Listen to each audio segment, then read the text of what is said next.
The Soviet Union didn't collapse because of bombs or battles. It collapsed because it was outplayed. No invasion, no gunfire. Just a game so perfectly designed, the USSR never realized it was losing until it was over. On a cold, silent evening, December 25th, 1991, Mikhail Gorbachev sat alone in the cavernous Kremlin.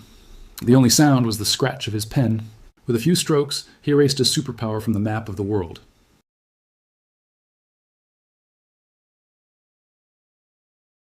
A man who would now lead a nation that did not yet exist.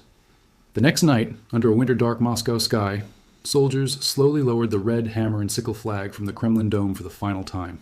No treaty was signed on a battleship. No victorious army marched through Red Square. The Union of Soviet Socialist Republics, an empire that had cast its shadow across the planet for 7 decades, simply ceased to be. This was not the result of a lost war. This was the consequence of a lost game, a decades-long contest of economic pressure, technological deception, and psychological warfare, orchestrated and ultimately won by the United States. This is the story of how America designed a trap and how the Soviet Union, step by inevitable step, walked into it. The American strategy that would eventually dismantle the Soviet Empire was not born in the war rooms of the Pentagon, but in the mind of a quiet, observant diplomat shivering in the Moscow winter of 1946. George F. Kennan, a career Foreign Service officer who had lived inside the Soviet system, saw something his superiors in Washington missed. In his famous Long Telegram, he diagnosed the USSR not as an unstoppable revolutionary force, but as a fundamentally fragile entity, a paranoid state built on a foundation of fear and falsehood, destined to crumble under its own weight if its expansion could be halted. The prescription was simple yet revolutionary. Containment. Don't invade. Don't provoke a direct war. Instead, build a cage, draw a line, hold it with unwavering resolve, and wait. The internal rot would do the rest. It was a strategy that demanded a commodity America was not known for: the patience to wage a conflict measured in generations. The first test of this cage came swiftly in the divided, battered city of Berlin. In June 1948, Joseph Stalin ordered a blockade, cutting off all land routes to the western sectors. 2 million Berliners were held hostage, their food and fuel supplies severed. Stalin presented a brutal choice: abandon your allies and appear weak, or force a military convoy through and ignite World War III. He underestimated American ingenuity. What followed was not a confrontation, but a breathtaking display of logistical might and quiet defiance: the Berlin airlift. For 11 months, American and British aircraft descended into Tempelhof Airport every 90 seconds, a continuous metallic roar in the sky, delivering not just coal and flour, but a powerful message. Soviet troops stood at the edge of the runways, watching, helpless. To shoot down a humanitarian flight was to become the aggressor before the world. In May 1949, Stalin quietly lifted the blockade. The first great bluff of the Cold War had been called, and the Soviet Union had lost. The cage Kennan envisioned began to take physical form. That same year, the North Atlantic Treaty Organization, NATO, was born, a military alliance that wrapped around Western Europe like a suit of armor. The message to Moscow was clear: advance here, and you face not a single nation, but a united coalition. Yet, containment wasn't merely a defensive wall, it was also a shadow war. The Central Intelligence Agency, operating in the gray zones of the world, worked to tip the balance. In 1953, it helped orchestrate a coup in Iran against a leader threatening Western oil interests. In 1954, it did the same in Guatemala. The goal was to shrink the Soviet sphere of influence, one troubled nation at a time. But the true weakness of the Soviet system was often most vividly exposed by its own hand. In 1956, when Hungarians rose up yearning for freedom, Soviet tanks rolled into Budapest and crushed the rebellion with horrific brutality.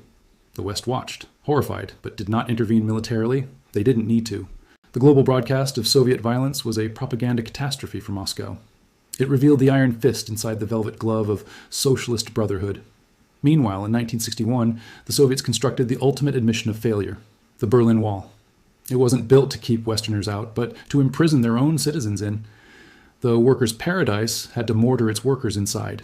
The symbol was perfect: a concrete monument to a system so unattractive it required a prison to sustain itself. The confrontation reached its terrifying climax in October 1962, when American reconnaissance planes discovered Soviet nuclear missiles in Cuba. For 13 days, the world stood on the razor's edge of annihilation. The U.S. Navy imposed a quarantine. Soviet freighters steamed toward the line. In the White House, President Kennedy and his advisors weighed the unthinkable. Yet, when the moment of ultimate decision came, it was Soviet Premier Nikita Khrushchev who blinked, ordering his ships to turn back. Privately, Soviet officials called it a humiliation. Publicly, it revealed a core truth: When faced with the realistic prospect of total war, the Soviet leadership would retreat. The cage had held, even under maximum pressure.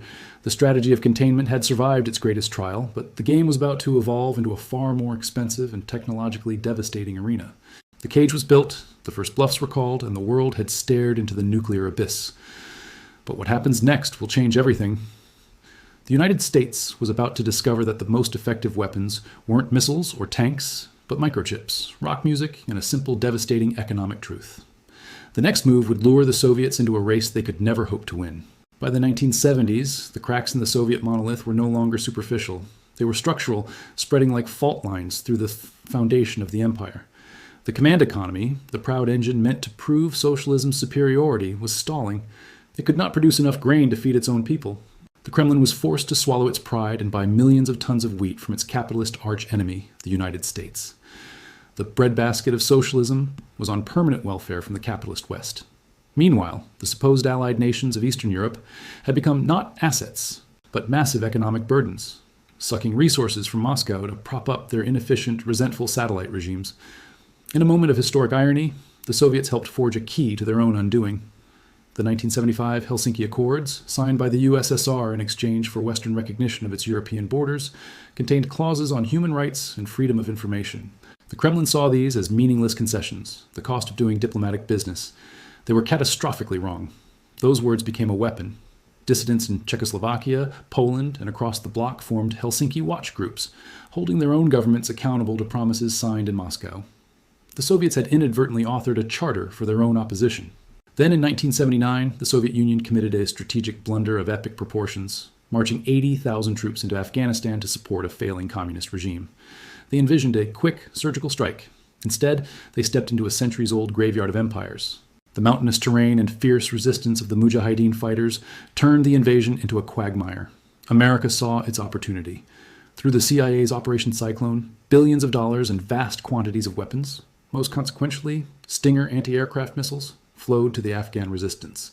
The goal, as National Security Advisor Zbigniew Brzezinski coldly stated, was to give the USSR its own Vietnam. Soviet helicopters, once lords of the sky, began tumbling from the ridges in flames. The war became a slow, bloody bleed, draining rubles, morale, and the lives of a generation of young Soviet men. This physical bleeding was matched by a systematic campaign of technological sabotage. The CIA, through a priceless asset inside the KGB, discovered the vast scale of Soviet theft of Western technology. Rather than shut it down, they executed a plan of breathtaking cunning. They poisoned the well. The Americans began feeding the Soviets flawed blueprints, subtly defective software, and compromised components.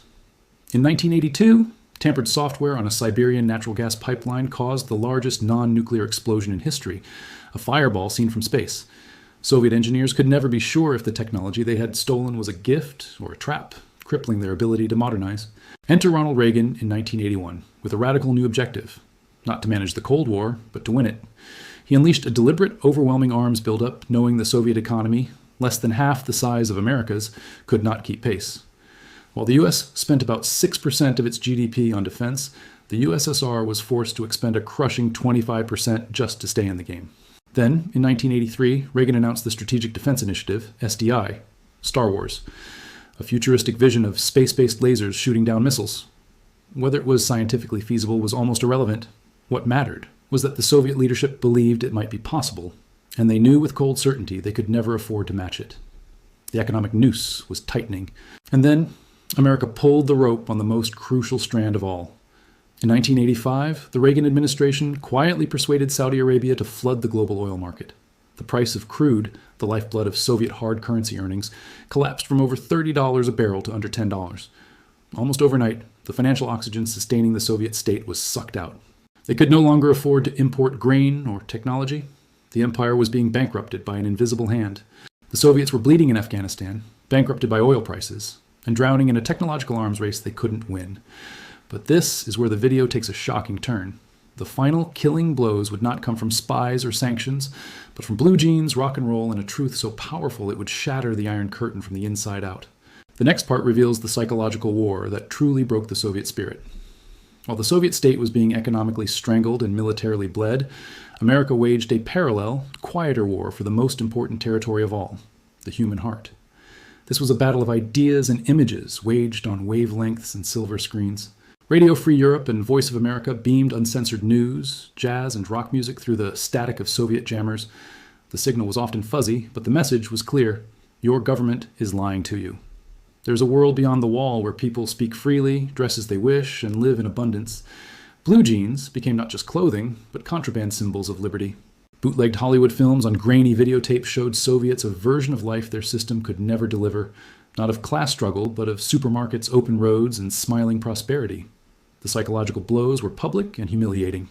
The 1980 Miracle on Ice, where American college hockey players defeated the invincible Soviet sports machine, was just a game. But on a global stage, it was a crack in the myth of Soviet superiority. When Reagan stood before the Berlin Wall in 1987 and declared, "Mr. Gorbachev, tear down this wall," it was more than a speech. It was a direct challenge to the legitimacy of the entire Soviet project, broadcast to the world. Inside, the system was losing its will to live. Mikhail Gorbachev's policies of glasnost, openness, and perestroika, restructuring, were desperate attempts at reform, but they acted like oxygen on a smoldering fire. For the first time, Soviets saw the truth about Afghanistan, the returning coffins, the broken veterans. They learned the full, horrifying scale of the Chernobyl disaster in 1986, a catastrophe born of secrecy and incompetence. The social contract, we pretend to work and you pretend to pay us, dissolved. The people stopped believing. In 1989, the dam broke. Poland's Solidarity movement, born in the shipyards and blessed by a Polish pope, won shocking electoral victories. Hungary cut its border fence with Austria. In East Germany, masses filled the streets chanting, "Wir sind das Volk," we are the people. On November 9th, a confused Politburo announcement led to border guards, overwhelmed by peaceful crowds, simply opening the gates. People flowed through, weeping, laughing, climbing atop the hated Berlin Wall with hammers. The concrete symbol of division fell, not to tanks, but to the collective will of ordinary people. And the Soviet tanks, the same ones that crushed Budapest and Prague, remained silent in their barracks. The empire was too exhausted, too bankrupt, and too morally hollow to lift a finger. The unraveling was now a torrent. Velvet revolutions swept Czechoslovakia. Romania's dictator was executed by his own people. The Baltic states formed a human chain of freedom spanning 400 miles. In August 1991, a last-gasp coup by communist hardliners failed spectacularly when citizens, led by Boris Yeltsin, defended their fledgling democracy. The coup's collapse was the death rattle of the system. On December 25, 1991, Gorbachev signed the Union out of existence. The red flag descended. It was over. The Soviet Union did not fall to an army. It fell to exhaustion.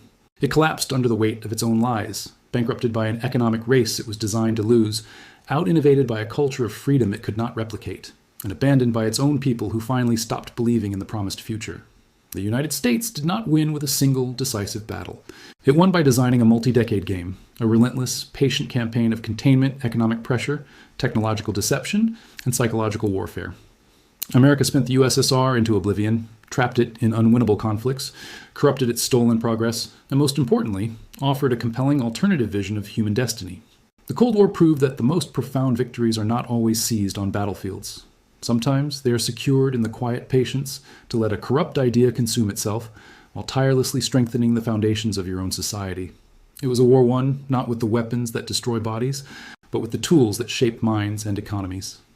The ultimate failure of the Soviet experiment stands as a timeless lesson.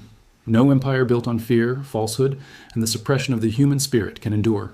The future, always and inevitably, belongs to those who choose freedom. Thank you for watching. If you found this exploration of how empires are truly undone valuable, please subscribe to Economic Tales for more deep dives into the hidden forces that shape our world. Let me know in the comments. What do you think is the most powerful weapon in geopolitics today? Is it still economic pressure, or has the battlefield shifted again?